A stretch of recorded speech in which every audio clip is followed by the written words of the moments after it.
Hi everyone. Life's of poets by Samuel Johnson, इसके बारे में तो आपने पढ़ा ही होगा।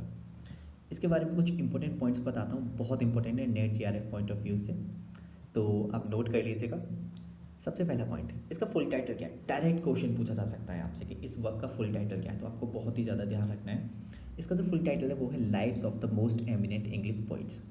ये पब्लिश कब हुई थी? 1779 टू 1781, ये इसकी पब्लिशिंग ईयर लिखी जाती है। तो एक्चुअली ये दो अलग अलग क्यों लिखी जाती है?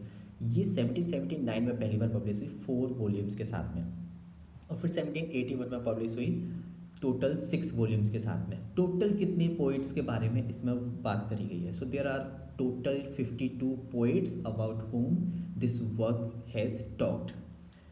What is written in the work? ये वर्क एक्चुअली लिखा किस बेस पे गया है, इस वर्क में है क्या है? So this work is actually the short biographies and critical appraisals of these 52 English poets.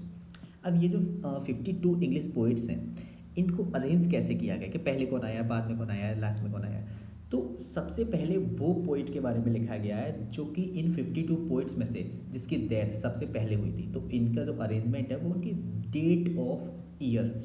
Year of death के अकॉर्डिंग किया गया। जिसकी ईयर ऑफ डेथ पहले, वो सबसे पहले नंबर पे, जिसकी ईयर ऑफ डेथ बाद में, वो दूसरे नंबर पे। इसी तरीके से इसी सीक्वेंस में इनको अरेंज किया गया।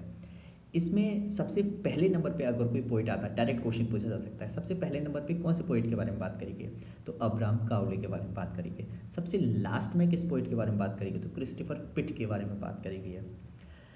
अब इसमें कुछ पोइट्स ऐसे हैं जिसको मोस्ट इंपॉर्टेंट की कैटेगरी में रखा जाता है 52 में से। तो ऐसे 6 पोइट्स हैं, Dryden, Milton, pope, grey, Swift and Edison. इनको मोस्ट इंपॉर्टेंट इस वजह से भी बोला जाता है क्योंकि मैथ्यू आर्नोल्ड ने इन 6 पोइट्स पर अलग से भी काम किया था, अलग से भी इनको एडिट किया था। तो ये कुछ इंपॉर्टेंट पॉइंट्स हैं। इसके बाद में एक इंपॉर्टेंट पॉइंट ये भी है, जो मेटाफिजिकल स्कूल ऑफ पोइट्री, ये जो टर्म है वो जो कॉइन किया था वो सैमुअल जॉनसन ने कॉइन किया था, और सैमुअल जॉनसन ने इसी वर्क में कॉइन किया था। और इस पूरे वर्क में उन्होंने कहाँ पर कॉइन किया था? तो जब उन्होंने अब्राहम काउले के बारे में बात करी थी, तो उसी टाइम पर, उसी शॉर्ट बायोग्राफी में इन्होंने इस टर्म को कॉइन किया, metaphysical school of poetry. So that's all about today. Thank you.